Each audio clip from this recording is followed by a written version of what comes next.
আসসালামু আলাইকুম প্রিয় শিক্ষার্থীবৃন্দ, আশা করি আপনারা ভালো আছেন। আজকে আমরা আরেকটি ম্যাথ নিয়ে আপনাদের সামনে হাজির হয়েছি। সেই ম্যাথটি হচ্ছে গত শুক্রবার অর্থাৎ 24 তারিখ শুক্রবার বাংলাদেশ ব্যাংক এর অধীনে ব্যাংকার্স রিক্রুটমেন্ট কমিটি যে এক্সামটি নিয়েছে কম্বাইন অফিসার কেস এর রিটেন যে পরীক্ষাটি অনুষ্ঠিত হয়েছে তার মধ্যে রিটেনের 5টি ম্যাথ ছিল। আমি অলরেডি 4টি ম্যাথ আপনাদেরকে অত্যন্ত চুলচারা বিশ্লেষণের মাধ্যমে সুন্দর করে ব্যাখ্যা প্রদান করেছি। এখন আপনাদের সামনে সর্বশেষ ম্যাথ অর্থাৎ 5 নম্বর ম্যাথটা নিয়ে আমি আলোচনা করব। ম্যাথটা একটা বেসিক পার্ট এবং সেটা হচ্ছে পরিমিতির ম্যাথ। তো পরিমিতির ম্যাথটাকে সর্বপ্রথম আমি আপনাদেরকে থিওরিগুলা ফর্মুলাগুলা আমি বোঝানোর চেষ্টা করব। তারপর ম্যাথটা আমি আপনাদেরকে করিয়ে দিব। আমি ম্যাথে চলে যাই। বলছে একটি আয়তকার ক্ষেত্রের দৈর্ঘ্য 40 মিটার। একটি আয়তকার ক্ষেত্রের দৈর্ঘ্য হচ্ছে 40 মিটার। এই যে দেখেন, এটা হচ্ছে একটা আয়তকার ক্ষেত্র, এটা হচ্ছে একটা আয়তকার ক্ষেত্র।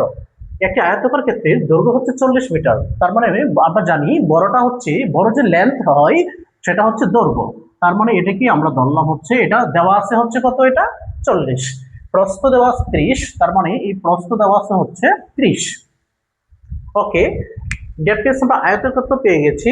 ইহার পরিসীমা একটি বর্গক্ষেত্রের পরিসীমা সমান এই যে আয়তক্ষেত্র, ওই যে আয়তক্ষেত্র দেওয়া আছে যার দৈর্ঘ্য 40 মিটার প্রস্থ 30 মিটার, সেটার পরিসীমা হচ্ছে বর্গক্ষেত্রের পরিসীমার সমান।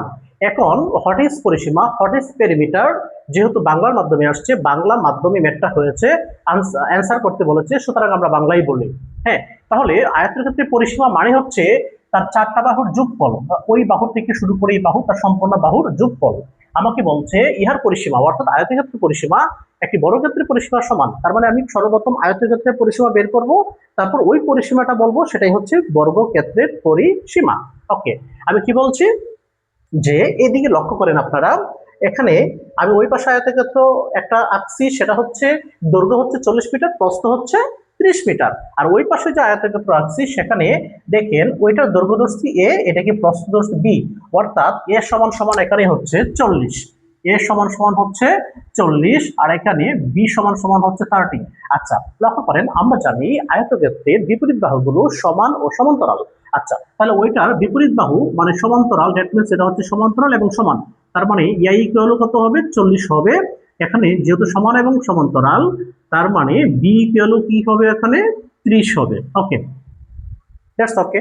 এখন আমরা কি করব, এটার পরিসীমা বের করব। পরিসীমা বের করতে হলে এটা কর্ণ নিতে হবে, কি নিতে হবে, কর্ণ নিতে হবে। আমরা পিথাগোরাসের সূত্র অনুসারে কি জানি, অতিভুজ স্কয়ার ইকুয়াল, দ্যাট মিন্স এখানে অতিভুজ স্কয়ার, এখানে হ্যাঁ এখানে হচ্ছে অতিভুজ, এটা কি অতিভুজ।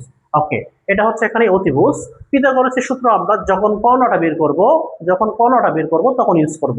এখন আমরা বের করতেছি কি, পরিসীমা, ইউজ করতেছি পরিসীমা। তাহলে আয়তক্ষেত্রের পরিসীমার সূত্রটা কি লক্ষ্য করেন, তাহলে এক পাশের দৈর্ঘ্য আমরা কি করব, পরিসীমা মানে কি সম্পূর্ণ ক্ষেত্রে সম্পূর্ণ দৈর্ঘ্য যোগফল, এখান থেকে শুরু করে এই পর্যন্ত, তার মানে সম্পূর্ণ দৈর্ঘ্যের যোগফল। তাহলে আমার দৈর্ঘ্য কয়টা হইলো, একটা, আর একটা হচ্ছে দুইটা দৈর্ঘ্য হইলো, দুইটা দৈর্ঘ্য নিলাম। প্রস্থ হচ্ছে দুইটা, একটা এবং আর একটা, দুইটা প্রস্থ নিলাম। ওকে, লক্ষ্য করেন তার মানে কি সেটা গুণ করলে হবে না, আমরা যোগ করে দিব, কারণ যেহেতু তার দৈর্ঘ্য কয়টা, তার মানে হচ্ছে দুইটা ক্ষেত্র, তার মানে হচ্ছে তার দৈর্ঘ্য কয়টা, একটা একটা, তার মানে তার দৈর্ঘ্য দুইটা, তাহলে এ প্লাস এ। আর এখানে কি, তার প্রস্থ কয়টা, দুইটা, দুই পাশে দুইটা। আমরা কি বলছি, পরিসীমা মানে কি সম্পূর্ণটা নিব, তার মানে কি দাঁড়ালো, 2a প্লাস কি দাঁড়ালো, 2b। পরিসীমা কি দাঁড়ালো, 2a প্লাস 2b। কেমনে, ওই যে এ আর হচ্ছে এ প্লাস এ, ওই যে বি এবং হচ্ছে বি প্লাস বি। তাহলে কি সম্পূর্ণ দৈর্ঘ্য নিতে পারছি, আমি সম্পূর্ণ দৈর্ঘ্য নিতে পারছি। যেহেতু আমি সম্পূর্ণ দৈর্ঘ্য নিতে পারছি, সুতরাং এটা হচ্ছে পরিসীমা। আমি যদি একটা 2 কমন নেই, তার মানে কত হইলো, a প্লাস বি। কি হইলো, a প্লাস বি, তার পরিসীমা কি 2 × a প্লাস বি। তার মানে কি দাঁড়ালো, 2 × এ হচ্ছে দৈর্ঘ্য, প্লাস বি হচ্ছে প্রস্থ। এই যে আমরা বের করছি পরিসীমা। ওকে, এখন তার মানে আয়তের ক্ষেত্রে পরিসীমা আমরা ব্যাখ্যা দিতে পেরেছি যে সূত্র হচ্ছে 2 ইন্টু দৈর্ঘ্য প্লাস প্রস্থ। কেমনে আসছে? এভাবে আসছে। তার মানে দেওয়া আছে কত? আয়তের ক্ষেত্রে দৈর্ঘ্য 40 মিটার, প্রস্থ 30 মিটার। তাহলে আয়তের ক্ষেত্রে পরিসীমাটা কি হবে? 2 ইন্টু দৈর্ঘ্য প্লাস প্রস্থ। আমরা বের করতে পারছি 2 ইন্টু দৈর্ঘ্য প্লাস প্রস্থ। ওকে, 2। দৈর্ঘ্যের মান কত দেওয়া আছে আমার এখানে? দৈর্ঘ্যের মান হচ্ছে 40। ওই যে দৈর্ঘ্যের মান কত? আমি দৈর্ঘ্যটা ধরে নিয়েছি এ। তার মানে দৈর্ঘ্য এখানে কি এ, দৈর্ঘ্য হচ্ছে এ, প্রস্থ হচ্ছে বি। ওকে, 40 আর প্রস্থ হচ্ছে এখানে কত? 30। ওকে, 40 প্লাস 30 ইকুয়াল কত? 70। ওকে, তারপর 2 দিয়ে আমরা যদি, আর এখানে 2 ছিল 2 লিখছি, যদি এখানে কোনো চিহ্ন না থাকে দুটি সংখ্যার মাঝে, তাহলে সেটাকে আমরা গুণন চিহ্ন ধরে নিব। ওকে, তার মানে কত হলো? 7 গুণে 14, 7 গুণে 14, শূন্য ছিল শূন্য, বসিয়ে দিলাম। তার মানে এটা কি দাঁড়াইলো? পরিসীমা হচ্ছে 140 মিটার। 140 মিটার। আমরা আয়তের ক্ষেত্রে পরিসীমা পাইছি 140 মিটার। আয়তের ক্ষেত্রে পরিসীমা পাইছি কত? আমরা 140 মিটার। সেই আয়তের ক্ষেত্রে পরিসীমাটা হচ্ছে একটি বর্গক্ষেত্রের পরিসীমার সমান। সেই আয়তের ক্ষেত্রে পরিসীমা হচ্ছে একটা বর্গক্ষেত্রের পরিসীমার সমান। আমরা একটা বর্গক্ষেত্র এঁকে নিই। এটা একটা বর্গক্ষেত্র, এটার পরিসীমার সমান। অর্থাৎ এই বর্গক্ষেত্রের 4টা বাহুর যোগফল হবে কত? 140। এই বর্গক্ষেত্রের 4টা বাহুর যোগফল কত হবে? সেই 140। অর্থাৎ প্রশ্ন অনুসারে আয়তক্ষেত্রের পরিসীমা কি বলছে? ইহার পরিসীমা মানে আয়তক্ষেত্র, ইহা মানে আয়তক্ষেত্র, আয়তক্ষেত্রের পরিসীমা বর্গক্ষেত্রের পরিসীমার সমান। অর্থাৎ আয়তক্ষেত্রের পরিসীমা যেটা পাইলাম সেটাই হচ্ছে বর্গক্ষেত্রের পরিসীমা। ওকে, সেটা সমান কত? 140। ওকে, তাহলে আমরা কি দরকার এখন? বর্গক্ষেত্রের পরিসীমা। আমরা ধরে নিলাম যে বর্গক্ষেত্রের এক বাহুর দৈর্ঘ্য এ। আমরা কি ধরে নিলাম? এই যে বর্গক্ষেত্রের এক বাহুর দৈর্ঘ্যকে আমরা কি ধরে নিলাম? এ ধরে নিলাম। বর্গক্ষেত্রের এক বাহুর দৈর্ঘ্যকে আমরা কি ধরে নিলাম? এ ধরে নিলাম। আমরা পাইছি যে বর্গক্ষেত্রের পরিসীমা কত? 140 মিটার। প্রশ্ন অনুসারে তার আমরা ধরে নিলাম যে বর্গক্ষেত্রের এক বাহুর দৈর্ঘ্য এ। বর্গক্ষেত্রের এক বাহুর দৈর্ঘ্য যদি এ হয়, তার পরিসীমাটা কি? বেসিকটা কি পরিসীমা? পরিসীমা বেসিকটা হচ্ছে যে কোনো ক্ষেত্রে সবগুলো বাহুর যোগফল। তাহলে এই সবগুলো বাহুর যোগফল কত? 1টা 2টা 3টা 4টা। তার মানে কি? বর্গক্ষেত্রে এক বাহুর দৈর্ঘ্য যদি এ হয়, একটা বাহুর দৈর্ঘ্য মানে এটা, আরেকটা বাহু এটা, আরেকটা বাহু এটা, আরেকটা বাহু এটা, তাহলে 4টা বাহুর দৈর্ঘ্য কত? 4a। আর 4a মানে কি? পরিসীমা। দ্যাট মিন্স হচ্ছে বর্গক্ষেত্রের পরিসীমা হচ্ছে 4a। আর এই 4a সমান কত? 140। 4a সমান কত? 140। ওকে, এখন আমরা কি করব? এখন আমরা করব হচ্ছে, এখন আমরা এটা এখান থেকে বের করে নিব। ইয়া ইকুয়াল কত? 140 বাই হচ্ছে 4। ওকে, এখন আমরা কি করব? কাটাকাটি করব। 4 দিয়ে যদি আমরা কাটি কত হয়? 3 4 12। 3 4 12। 14 এর মধ্যে প্রথম কতবার যায়? 3 বার। 3 4 12, তাকে কত? 2। 2 আর 0 মানে কি? 20। তারপর 20 এর মধ্যে 4 কতবার যায়? 5 বার। 4 5 20। তার মানে আমাকে এক বাহুর দৈর্ঘ্য কত আসছে? 35। বর্গক্ষেত্রের এক বাহুর দৈর্ঘ্য আমার কত আসছে? 35। আশা করি বুঝতে পারছেন। তারপরে পরিসীমা পাইছে 140। সেই বর্গক্ষেত্রের পরিসীমাই হচ্ছে, আয়তক্ষেত্রের পরিসীমাই হচ্ছে সেটা বর্গক্ষেত্রের পরিসীমা। পাইলাম 140। বর্গক্ষেত্রের এক বাহুর দৈর্ঘ্য যদি এ হয়, তাহলে বর্গক্ষেত্রের পরিসীমা কত? 4a। এই 4a সমান কত? 140। তাহলে ইয়া ইকুয়াল কত? 35। ইয়া ইকুয়াল কত? 35। এরপরে কি বলছে? আয়তক্ষেত্র ও বর্গক্ষেত্রের কর্ণের অনুপাত। আয়তক্ষেত্র ও বর্গক্ষেত্রের কর্ণের অনুপাত। এখন কর্ণ বুঝেন। কর্ণটা কি দেখেন? ওই যে দেখেন আয়তক্ষেত্র আমি আঁকছি এখানে, এবং এটা কি? একটা কর্ণ নিয়ে নিছি আমরা। আমরা কি জানি? এটা হচ্ছে অতিভুজ। এটা কি? অতিভুজ। কারণ এটাও এখানে 90, এখানে হচ্ছে 90। অতিভুজ। আমরা কি জানি? আয়তক্ষেত্রের কর্ণ অতিভুজ স্কয়ার ইকুয়াল হচ্ছে, অতিভুজ স্কয়ার ইকুয়াল হচ্ছে, হ্যাঁ, দৈর্ঘ্য স্কয়ার প্লাস হচ্ছে প্রস্থ স্কয়ার। তার মানে আয়তের ক্ষেত্রে কোণের দৈর্ঘ্য কি? Root over square plus b square. ঠিক আছে, কিভাবে? হ্যাঁ, বর্গের কোণের দৈর্ঘ্য কি বের করতেছি আমরা? বর্গের কোণের দৈর্ঘ্য। তার মানে কি? এটা যদি অতিভুজ হয়, তাহলে এটা যদি, হ্যাঁ, এই দুইটা যদি অপর দৈর্ঘ্য হয়, তার মানে কি? এটা কি এখানে, এখানে কি দাঁড়াচ্ছে? এখানে 90 ডিগ্রি দাঁড়াচ্ছে। কত দাঁড়াচ্ছে? 90। এখানে যদি লম্ব হয়, এটা যদি ভূমি হয়, এটা যদি অতিভুজ হয়, তার মানে অতিভুজ স্কয়ার ইকুয়াল কি? অতিভুজ স্কয়ার ইকুয়াল হচ্ছে এই লম্ব স্কয়ার প্লাস হচ্ছে ভূমি স্কয়ার। যেহেতু স্কয়ারটা উঠায় দিয়েছি, রুটটা ওই পাশে চলে গেছে, রুটটা ওই পাশে চলে গেছে। দ্যাট মিন্স হচ্ছে 2a square, a square square 2a square root. তার মানে রুটটা 2 এর মধ্যে থেকে যাবে, আর রুট স্কয়ারে কাটা 2a। তার মানে বর্গক্ষেত্রের কোণের দৈর্ঘ্য রুট 2a, আয়তক্ষেত্রের কোণের দৈর্ঘ্য হচ্ছে root over a square plus b square. Okay, আমরা এই পর্যন্ত দেখলাম। এক বাহুর দৈর্ঘ্য আসছে কত? 35। আমরা বাকি অঙ্কটুকু আমরা করব। এক বাহুর দৈর্ঘ্য আসছে। এখন আমরা কি বের করব? আয়তক্ষেত্রের কোণের দৈর্ঘ্য। এখন আমরা বের করব আয়তক্ষেত্রের কোণের দৈর্ঘ্য।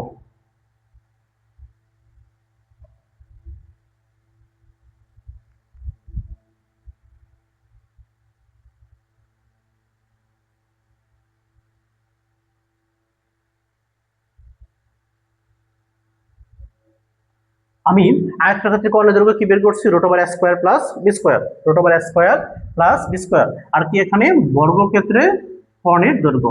তাহলে আয়তের ক্ষেত্রে কর্ণের দৈর্ঘ্য কি root over a square plus B square. ওকে, এর মান কত, দৈর্ঘ্যের মান কত 40 এর স্কোয়ার প্লাস প্রস্থ মানে বি, বি কত, এ হচ্ছে 40, বি হচ্ছে 30। তার মানে হচ্ছে 40 স্কোয়ার মানে কি 40 স্কোয়ার হচ্ছে 4 আর 4 গুণ করলে কত, এই স্কোয়ারটা এটার উপরও আছে, 4-এর উপরও আছে, 16-এর উপরেও আছে, তার মানে হচ্ছে 1600 কারণ 4 4 শূন্য আর 2টা শূন্য, 0 স্কোয়ার মানে 2টা শূন্য, আর এখানে কত 3-এর উপরে স্কোয়ার আছে, 3 3 কি 9 আর হচ্ছে 2টা শূন্য, তার মানে কত দাঁড়ালো, হ্যাঁ তার মানে 2500 দাঁড়ালো, কত দাঁড়ালো 2500 দাঁড়ালো। ওকে, তাহলে কর্ণের দৈর্ঘ্য আমার কত আসলো 5, রুট ওভার যদি আমরা করি তাহলে 5-এর বর্গমূল 25-এর বর্গমূল কত 5, আর 2টা শূন্য থেকে একটা শূন্য, তার মানে আয়তক্ষেত্রে কর্ণের দৈর্ঘ্য কত আসছে 50, আয়তক্ষেত্রে কর্ণের দৈর্ঘ্য কত আসছে 50। এখন আমরা কি বের করব,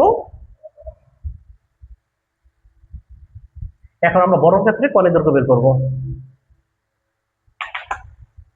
এখন বের করব আমরা বর্গক্ষেত্রে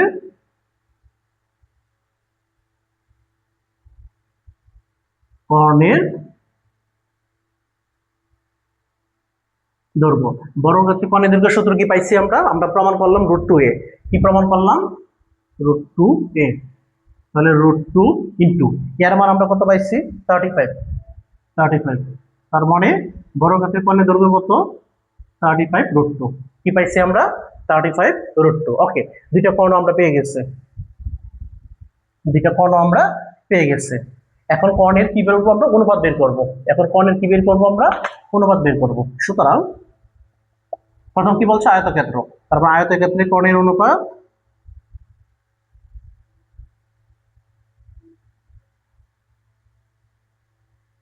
আয়তক্ষেত্রে কর্ণের দৈর্ঘ্য অনুপাত হচ্ছে বর্গক্ষেত্রের